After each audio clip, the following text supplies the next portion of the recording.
괜찮죠? 좋습니다. 오늘 기다림이라는 제목으로 좀 말씀 나누겠습니다. 제가 지금부터 1분 정도 드릴게요. 1분.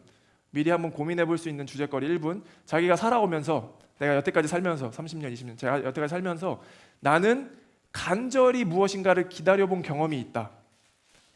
나는 간절히 무엇인가를 한번 기다려봤던 경험. 그게 누군가는 뭐 저녁일 수도 있겠고요. 누군가는 뭐 어떤 뭔가 누군가의 돌아옴일 수도 있겠고요. 나는 살면서 난 진짜 이거 한번 기다려본 경험이 있어 라고 하는 거 한번 좀 생각해 봐 주세요. 아셨죠? 1분 정도 드립니다. 1분 쉬는 시간 아니에요, 여러분. 1분 생각할 수 있는 시간 1분 정도 드릴 테니까 한번 떠올려 보세요. 제가 시키겠습니다. 눈 마시는 사람 시킬 거니까 1분 정도 한번 고민해 봐 주세요. 나는 살면서 진짜 이거 한번 간절히 기다려 본 적이 있었다.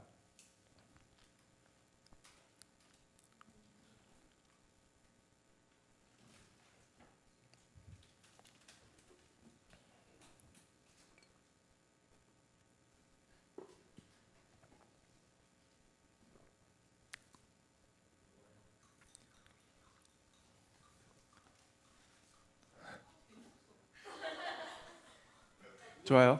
그런 댓글 좋아요. 과자 되게 조심스럽게 간다. 자, 생각해 보셨나요? 누구시길까? 생각해 봤어요? 자, 누구시길까? 너 누구 시키면 괜히 또 마음에 불편함과 시험에 들까봐 제 이야기는 저는 간절히 기다려본 경험이 최근에 하나 있어요.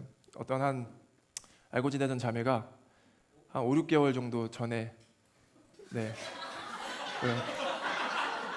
5, 6개월 정도 전에 먼 외지로 여행을 떠나가지고 한동안 지냈어요.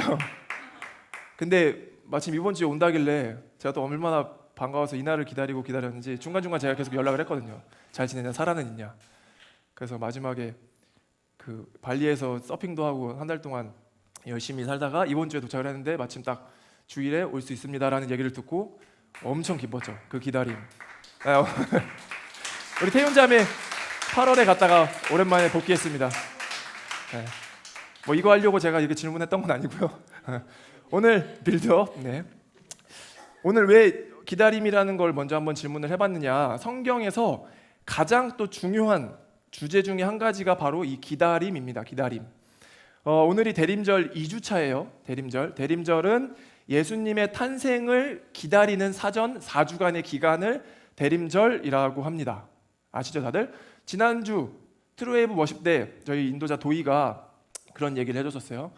우리가 다 사실 구원받은 존재처럼 살아가고 있고 기름을 준비한 자들로서 살아가고 믿고 살아가지만 실제 우리 마음 가운데 예수님을 기다리는 마음이 정말 있는가? 정말 예수님을 기다리고 있는 그 마음이 늘 우리 마음 가운데 떠오르고 있으며 다시 한번 의지적으로 한번 또 곱씹어 보면서 기다리고 기대하는 마음이 있는가라는 질문을 던졌었어요. 시작에. 저도 그 생각 들면서 맞아, 나도 정말 주님을 기다리고 있나? 심지어 이 대림절 기간을 보내고 있다라고 하는데 정말 나는 예수님을 기다리고 있는가라는 생각을 한번 해보게 됐습니다. 교회에는 교회력이란 게 있어요. 교회력이 뭐냐면 기독교 안에서 사용되는 달력 같은 뭐 시간이라고 할까요? 교회력이 있는데 이 교회력은 예수님의 탄생을 기준으로 설정이 되어 있습니다. 우리 같은 경우는 1월이 새해잖아요. 1월이 새해인데 교회력은 예수님이 탄생하는 그 시점을 시작으로 설정이 되는 거예요. 근데 성탄절인 25일이 새해로 시작되는 게 아니라 대림절부터가 새해로 시작이 됩니다. 그러니까 예수님이 탄생한 성탄절 4주 전인 대림절 첫 번째 주부터 새해가 시작되는 거예요. 이해가 되시죠? 우리 같은 경우는 우리나라는 뭐 24절기도 있고 그거는 뭐 계절에 맞춰서 봄부터 시작하죠. 그리고 우리는 1월을 새해로 준비해서 12월을 마무리 달로 준비를 하고 있는데 이 교회력 안에서는 대림절이 새해라는 거예요. 저는 교회력을 우리가 같이 좀 이야기 나누고 생각해 보는 것 자체도 굉장히 의미가 있다라고 생각을 합니다. 왜냐하면 요즘 뭐 디폴트라는 단어를 많이 쓴다라고 해요. 뭐 디폴트 값, 디폴트라는 단어를 많이 쓰는데 말 그대로 기준이 되는 기준 값인 거죠. 그러니까 교회력은 예수님의 탄생이 기준인 거예요. 디폴트인 거예요. 우리는 그냥 우리가 살아가는 시간의 흐름대로 그것이 기준이 되어서 살아가지만 교회 안에 있는 이 교회력이라는 것은 예수님의 탄생이 기준이 된다라는 거죠. 이 디폴트 값. 그럼 이런 질문도 우리가 같이 좀 해볼 수 있을 것 같아요. 뭐냐면 그러면 예수님의 탄생이 성탄절이 새해로 시작되면 되는데 왜 굳이 4주 전인 대림절이 새해의 시작일까? 이런 질문도 우리가 주고받으면서 다시 한번 의미를 생각해 볼 수 있다는 거죠. 저도 정확히는 몰라요. 아마 누구도 정확하게 답을 찾을 수는 없을 거예요. 왜냐하면 교회락이라는 것 자체가 이미 한참 후에 약 한 3세기, 4세기쯤에 만들어졌기 때문에 완성이 됐기 때문에 교회력도 우리와 같은 인간들이 교부들이 만든 거죠. 그럼 우리가 교회력을 만들었을 당시를 한번 고민해 보는 것 자체가 굉장히 의미 있다라고요. 왜냐하면 성탄절을 새해로 시작하면 되는데 왜 굳이 그러면 대림절의 첫 주를 새해로 시작을 했을까? 저는 아마도 그런 의미가 있었을 것 같아요. 갑자기 성탄절로 새해를 시작하기보다 이미 큰 성탄절이 시작되는 거예요. 대림절을 포함한 성탄절, 그러니까 대림절. 이해가 되세요? 대림절을 포함한 큰 성탄절인 거죠. 그러면 예수님께서 이 땅 가운데 오신다는 것은 무슨 의미인가? 예수님은 나에게 어떠한 존재인가? 예수님의 가치는 무엇인가? 그러니까 성탄절이란 것을 두고 이미 대림절부터 그것들을 고민해 가면서 새해를 맞이한다는 거죠. 갑자기 그냥 준비 없이 성탄절을 시작하기보다 우리는 지금 대림절을 보내고 있습니다. 이 대림절 기간 동안에 우리가 이런 질문들을 좀 같이 해봤으면 좋겠다라는 거예요. 우리가 매번 이렇게 고백하고 우리의 주님이다라, 우리의 주인, 우리의 주인이다라고 하는 그 존재가 우리에게 어떤 의미가 있는지, 어떤 가치가 있는지, 그 예수님이 이 땅 가운데 오셨다라고 하는 것은 또 무슨 의미인지, 교회에는 어떤 의미인지, 예수님이 죽으셨다라고 하는 건 또 어떤 가치가 있는 건지, 이 모든 종합적인 것들을 같이 고민해 보는 게 이 대림절 기간에 해볼 수 있는 가장 의미 있는 것 아닐까라는 생각을 해보게 된다라는 거죠.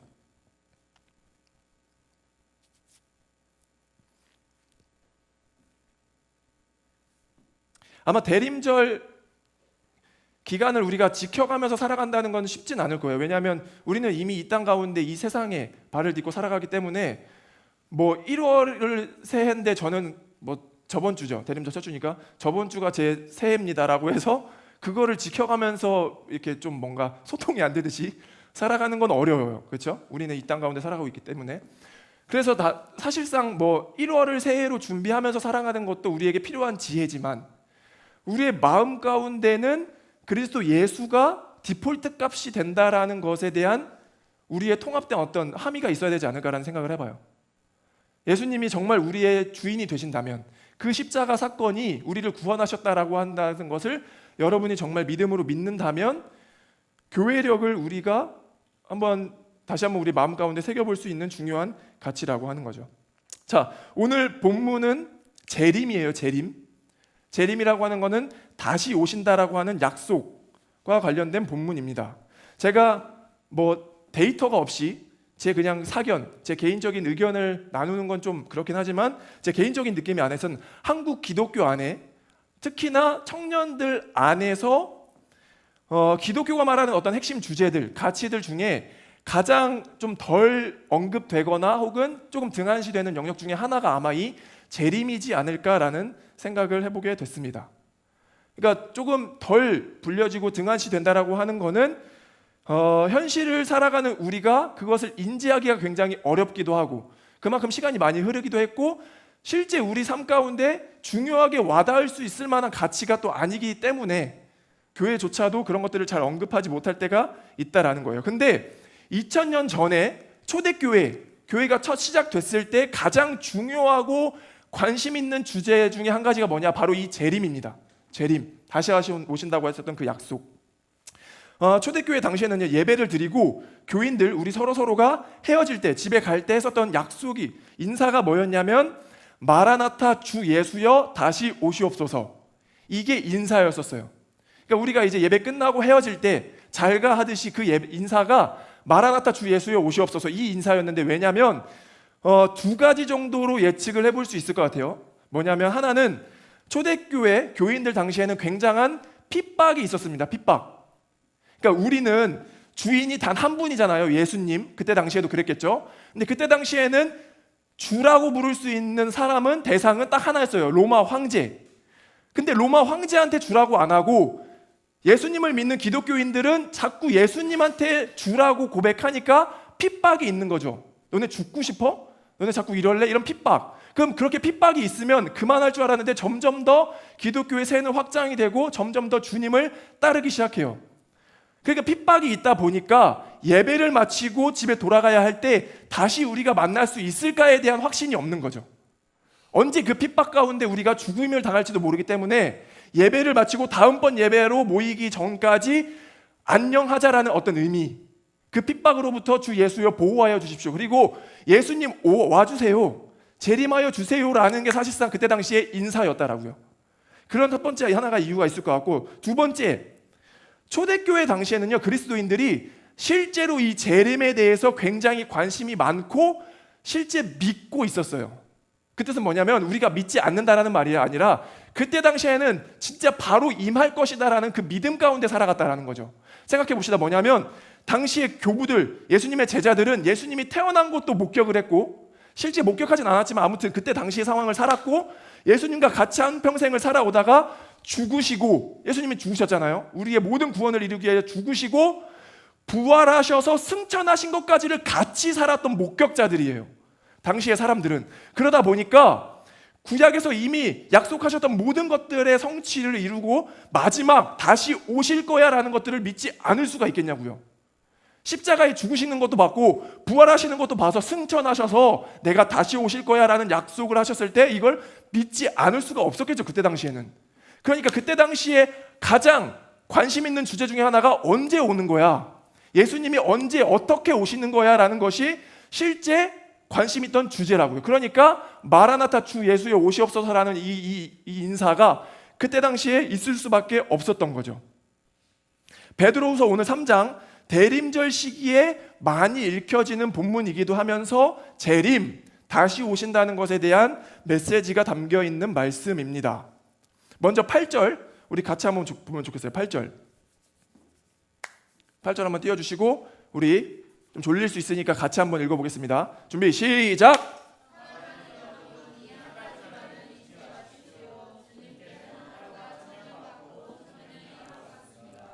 아멘. 먼저 이 본문의 배경, 베드로가 이 베드로 후서를 왜 기록했는지에 대한 본문을 잠깐 같이 나누면, 그때 당시에 베드로 이 후서 서신을 작성하려고 했을 때 그때 당시에 특별한 이슈가 하나가 뭐가 있었냐면, 도대체 이 주님이 언제 재림하시는 거야 라고 하는 질문들. 예수님이 다시 오신다라고 하고 승천하셨는데 한 해가 지나면 내년에 오시겠지, 내년엔 오시겠지. 그 한 해가 거듭되면서 점점 더 질문이 나오고 의심이 되기 시작하는 거예요. 이제 이해가 되세요? 아니 예수님이 오신다고 하셨는데 도대체 언제 오시는 건데, 아니 10년 지나면 오시는 거 아니에요? 이렇게 한 해가 지나면서 점점 더 예수님이 오시는 건 맞아라고 하는 듯한 회의와 질문들이 오는 거예요. 성경이 표현하면 거짓 교사라고 불리는데 이 거짓 교사들이 실제 예수님이 오긴 오는 거 맞니? 라고 이런 질문들을 제자들한테 했다라는 거죠. 3절 4절 봅시다. 같은 본문에 3절 4절 제가 읽어드릴게요. 여러분이 무엇보다 먼저 알아야 할 것은 이것입니다. 마지막 때에 조롱하는 자들이 나타나서 자기들의 욕망대로 살면서 여러분을 조롱하여 이렇게 말할 것입니다. 그리스도가 다시 오신다는 약속은 어디 갔느냐? 조상들이 잠든 이래로 만물은 창조 때부터 그러하였듯이 그냥 그대로다. 그러니까 그때 당시에 거짓 교사라고 불리던 자들이 이 믿는 자들을 향해서 유혹하는 거예요. 아니 그냥 유혹대로 자기들의 욕망대로 살면서 마지막 때에 조롱하는 자들이 나타나요. 그러니까 심지어 그냥 야 예수님은 안 오시는 거야 이게 아니라 믿는 사람들을 조롱하듯이 유혹을 했다라는 거죠.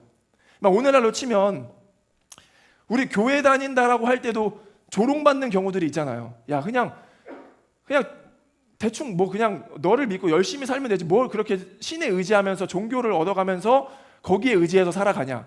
특히 청소년들 보면 아마 그런 경우들 많이 있는 것 같아요. 학교 다닐 때 나 교회 다녀라고 하고 혹은 급식 먹을 때 이렇게 기도하는 모습 보여주면 굉장히 좀 놀림거리가 되는 듯한, 그러니까 조롱하듯이 지금 유혹을 했다라는 거예요. 그때 당시에 거짓 교사들이. 그러니까 그런 배경이 있었던 상황 가운데 베드로는 가만히 있을 인물이 아니죠. 빡쳐가지고 베드로가 지금 베드로 후서를 서신을 기록하고 있는 거예요. 이해가 되세요? 이 배경 가운데 지금 베드로 후서가 기록이 됐다라는 겁니다. 8절, 사랑하는 여러분, 이 한 가지만은 잊지 마십시오. 주님께는 하루가 천년 같고 천년이 하루 같습니다. 아멘. 베드로가 지금 재림에 대해서 분명한 자기의 소신을 밝히고 있는데, 사랑하는 여러분, 이 한 가지를 꼭 기억하십시오. 뭐냐면 주님께서는 하루가 천년 같고 천년이 하루 같다라는 거예요. 이 말이 무슨 말이냐면 주님께서는 시간과 공간의 제약, 영향을 받지 않으신다라는 거죠. 시간과 공간의 영향을 받으면 사실 그것보다 못한 존재가 되는 거예요. 하나님은 예수님은 시공간을 창조하신 분이기 때문에 시공간을 영향을 전혀 받지 않는다라는 표현이 있듯이기도 합니다. 태초에 하나님이 천지를 창조하시니라. 이 태초라는 것도 우리가 어렴풋이나마 유추하는 것이 사실 그 시간이 언제이며 얼마나인지는 아무도 정확히 알 수 없어요. 이것을 알려고 하는 노력은 사실 무의미하다고 생각합니다. 그럼 우리가 알 수 있는 건 뭐냐면 완전한 최초의 시점, 그 비기닝에 하나님이 창조하셨다라는 걸 알고 싶어서 그걸 우리가 말씀을 필요한 거지, 그 시간이 얼마나 걸리느냐는 우리에게 무의미한, 우리가 알려고 하는 노력은 사실상 알 수 없다라는 거예요. 이것도 마찬가지로 주님께서 하루가 천년 같고 천년이 하루 같습니다라는 표현, 사실상 365일이 1년이라는 개념은 누구의 개념이에요?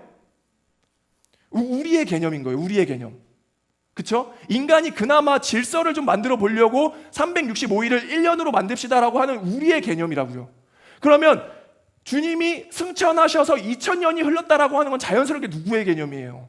우리의 개념인 거예요. 우리의 개념. 그러니까 베드로는 이걸 알았던 것 같아요. 사실 이 시간을 생각해서 개념화하는 것, 그리고 그 시간으로 맞춰서 주님이 언제 오실지를 예측한다는, 이건 말도 안 되는 개념이다. 사실 우리는 2000년이 흘렀다라고 해서 굉장히 누구에게는 먼 시간, 혹은 이것마저도 짧다라고 여기는 사람도 있겠죠. 상대화되는 거니까 개념은. 그러나 베드로가 정확히 말하는 건 하나님께서 예수님 편에 섰을 때는 이 2000년이라는 시간도 눈 깜짝할 시간일 수도 있는 거라는 거예요. 이해가 되시나요? 그러니까 사실상 이 재림의 언제와 어떻게는 우리가 알고 싶으나 이건 우리의 욕망이고 정확하게 알 수 있는 것은 불가능하다. 주님께서는 천년이 하루 같고 하루가 천년 같을 수 있다는 거예요. 저는 이 말씀 보면서 동시에 느끼게 되는 건 뭐냐면 여전히 우리가 하나님을 알려고 할 때 우리의 개념 안에 가둔다라는 생각도 해보게 돼요. 근데 이게 나쁘게 표현되는 게 아니라 인간이라는 진짜 그냥 유한한 존재, 이 존재가 하나님을 알려고 하는 노력은 사실 좋은 거잖아요. 하나님을 알려고 하다 보니까 그나마 우리가 알 수 있는 이 개념 안에서, 지식 안에서 하나님을 담으려고 하는데, 그런데 역시나 우리는 하나님을 정확하게 알 수 없는 존재라는 것을 알게 되는 것이 이 말씀을 통해 깨달을 수 있는 지혜인 것 같아요. 아멘? 하나님을 우리가 알려는 노력은 좋죠. 중요하죠. 우리의 개념 안에서 하나님이 이러한 분이실 거야를 아는 건 너무 좋은데 여전히 이 말씀을 통해서 우리는 하나님을 정확하게 알 수가 없다. 그러면서 다시 한번 돌아보는 게 뭐냐면, 그래서 늘 우리의 사고와 생각이 하나님 편에 서서 하려는 노력들이 좀 필요한 것 같아요. 하나님이 누구신지를 우리의 개념 안에 담으려고 하기보다 이 성경이라는 것 안에서 찾아보려고 하는 노력, 늘 우리의 생각과 사고를, 디폴트 값을 하나님 편에 서서 고민해 보려는 노력이 필요하겠다라는 생각이 듭니다. 마찬가지로 기도 응답 같은 경우도 그런 예일 수도 있겠죠. 우리는 기도를 했을 때 기도의 응답이 우리 편에 선 시간 안에서 응답이 이루어지길 바랄 때가 있는데, 늘 돌아보면 하나님 편에 맞춘 시간에 기도의 응답이 이루어지는 것 같아요.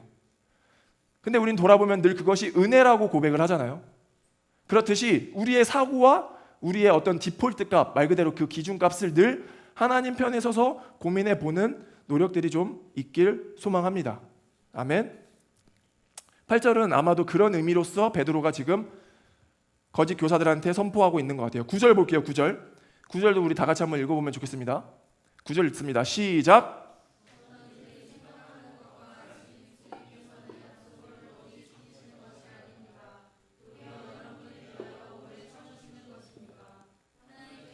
아무도 멸망하지 않고 모두 회개하는 데에 이르기를 바라십니다. 아멘. 9절은 뭔가 좀 이런 느낌이 들어요. 8절에 이 시간이라는 개념을 가지고 재림을 논하는 것 자체가 무의미하다. 시간의 완전한 해체를 선언하고 9절에 오니까 다시 우리의 시간편에 서서 해석한 것 같은 느낌이 들어요. 그러니까 8절에 이미 그렇게 선포를 하고 어떤 이들이 생각하는 것과 같이, 그러니까 만약에 정말 예수님께서 이 재림이 늦어지고 있는 거다라면, 이 2000년이 흐르는 시간 동안, 그때 당시에 그 시간 동안 늦어지고 있는 것이다라고 하면 주님께서는 약속을 더디 지키시는 것이 아닙니다. 도리어 여러분을 위하여 오래 참으시는 것입니다. 이해가 되세요? 그러니까 1차적으로는 8절에서 이 시간이라는 것 자체를 가지고 논하는 것 자체가 무의미하나, 만약에 정말 주님께서 늦으시는 거라면 더디 지키시는 것이 아니라 우리를 위하여 참으시고 계시는 거라고요. 우리를 위하여 참으시고 계시는 거. 저는 이 말씀을 보고 주님께서 우리의 정말 창조주가 되시고 우리의 부모가 되신다는 것이 느껴지는 본문인 것 같아요. 만약에 하나님께서 우리를 창조하지 않으셨다라고 하면 우리의 구원에 관심이 있으실까요? 그냥 이성적으로, 논리적으로 정말 하나님께서 우리를 창조하셨다라는 창조주가 아니라면 우리의 구원 문제에 관심이 있을까요? 라는 질문인 거예요. 하나님께서 우리의 구원 문제에 가장 관심이 있기 때문에 오래 참고 계시다라는 이 베드로의 선언인 거죠. 저는 이게 어떻게 좀 그나마 우리한테 좀 공감이 될 수 있을까를 막 혼자 고민해 보다가 적절한 비유는 아닐 것 같아요. 그냥 한번 설명해 볼게요. 뭐냐면 우리 예를 들면 수련회 가자. 수련회 갈 때 수련회는 늘 언제까지 좀 등록을 해주십시오, 언제까지 좀 비용을 내주세요 라고 하죠. 그래서 늘 그때가 지나면 마감을 하는데 그 이후에 꼭 연락들이 와요. 뭐 목사님, 제 친구가 이런 상황에 있어서 이번에 수련회를 좀 꼭 갔으면 좋겠는데 어떻게 하면 좋을까요? 뭐 가도 될까요? 그럼 그때 목사님이나 저나 절대 안 되지, 칼같이 그냥 심판이야, 이러지 않는다라고요. 뭐냐면 당연하지, 야 비용을 우리가 내줄 수도 있으니까 꼭 이번에 이렇게 와서 이 공동체를 경험하고 주님을 좀 만나봤으면 좋겠어 라고 하는 것과 같은 모습이 아닐까라는 생각을 해보겠다. 이해가 되세요? 그러니까 주님이 실제 심판을 하실 수도 있어요. 예수님이 오셔서 재림하셔서 심판을 하실 수도 있으나 그게 아니라 그 기저에는 늘 우리를 사랑하시는 그 사랑, 믿는 자만이 아니라 아직 구원에 이르지 못한 자들을 더 구원에 이르려고 하기 위한 오래 참음 때문에 더디어지고 있다라는 거죠. 그건 역시도 우리 편에 이해하기 위한 개념으로서. 이해가 되시나요? 다시 한번 정리하자면 8절에 이미 재림의 그 시기를 논하는 것 자체가 시간 개념이 다르기 때문에 우리는 알 수 없으나 그나마 더디다라고 느낀다면 그것은 우리를 위하여, 우리뿐만 아니라 우리를 믿지 않은, 주님을 믿지 않고 있는 그 대상자들을 위하여 오래 참고 계시는 것입니다라고 베드로가 지금 선포하고 있다라는 거예요. 거짓 교사들에게. 저는 이 기저에 주님께서 정말 우리의 아버지 되시고 창조주 되시는 사랑이 느껴지길 간절히 소망합니다. 아멘. 끝까지 참으시는 우리 주님이 이 말씀 가운데 보여지길 간절히 소망해요. 마지막 같이 반주해 주시면 좋을 거. 마지막 10절 11절 우리 좀 봅시다. 우리 또 한번 같이 읽어볼까요? 크게 말씀 한번 읽어봅시다. 10절 시작.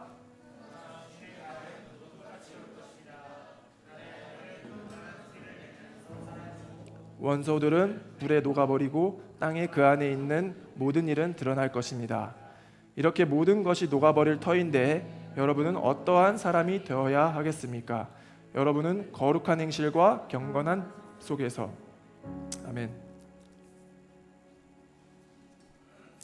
여러분, 주님의 날은 반드시 옵니다. 아멘. 주님의 날은 반드시 옵니다. 믿으시기 바래요. 주님이 다시 오셔서 완전한 뒤바뀐 세계관과 가치관은 다시 분명히 옵니다. 분명히. 그러나 그것이 언제 올지 모르기 때문에 우리는 늘 초조하기도 하고 때로는 답답하기도 한데 이 본문을 통해서 대림절 기간 반드시 오신다라는 것을 먼저 확인하길 간절히 소망해요.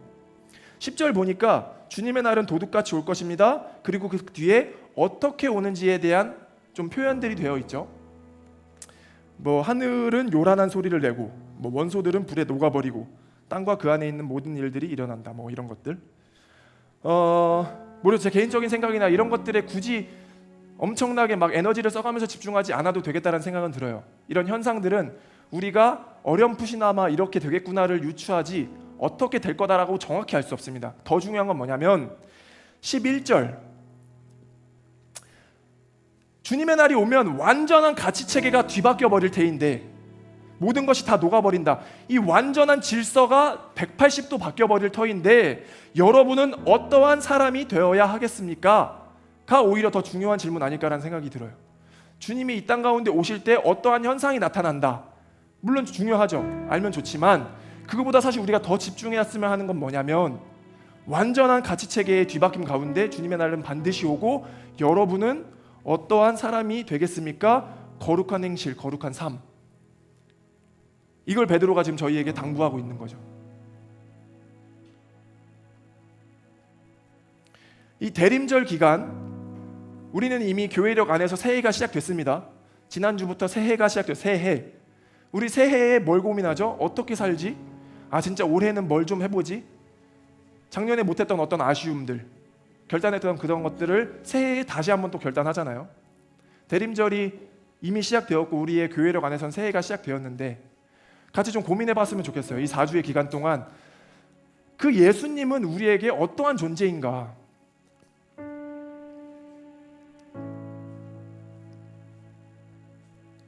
예수님이라는 그 가치는 우리 삶 가운데 어떠한 존재인가? 무뎌져 있다면 고민해봐야죠. 왜 무뎌져 있지? 예수님이라는 존재는 내 삶에 어떠한 존재이며 어떠한 가치이며 그 성탄절을 나는 어떻게 맞이해야 되는가? 베드로는 어떤 의미로 이 질문을 던졌을까요? 베드로는 어떠한 답을 머릿속에 생각해 두고 성도들에게 이 질문을 던졌을까? 여러분은 어떠한 삶을 사시겠습니까?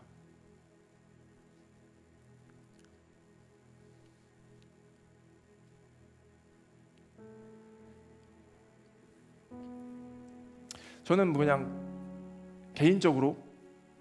개인적으로 정말 잘 살고 싶다라는 욕심이 좀 큰데, 이게 사실 모르겠어요. 하나님 앞에서 교만인 모습일 수도 있겠으나 계속 저도 고민해가면서 점검하면서 있죠. 근데 진짜 잘 살고 싶은 욕망이 엄청 큰데, 그 잘 산다라는 것이 정말 예수님을 만났을 때, 제가 예수님 앞에 딱 섰을 때 조금 이제 부끄럽지 않게 마주하고 싶은 마음은 큰 것 같아요.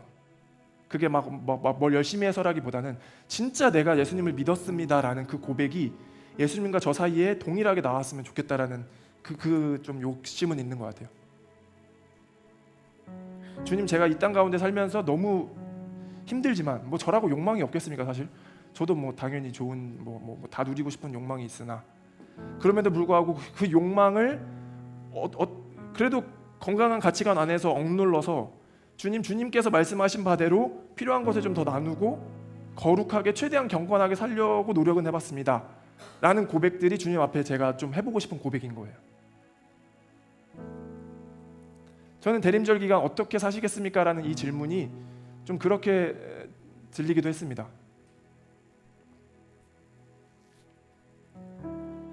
거짓 교사들이 미혹으로 시작된 배경 본문이지만, 베드로는 우리의 삶의 기준이 무엇이며, 시간 말씀드렸던 것처럼 우리의 삶의 기준이 무엇이며 주님은 반드시 다시 오신다라는 그 약속과 함께 어떻게 살 거냐라는 질문을 우리에게 던지고 있는데, 대림절 기간 성탄이 오기 직전까지 그 고민을 계속 끊임없이 해봤으면 좋겠습니다. 아멘.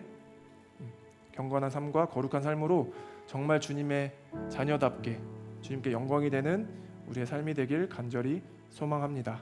아멘. 우리 옆 사람이랑 같이 한번 인사해 볼까요? 마라나타 주 예수여 어서 오시옵소서. 우리 또 한 주간 평안한 삶을 살면서 같이 기도하면 좋을 것 같아요. 우리 같이 찬양합시다. 찬양팀 나와주시고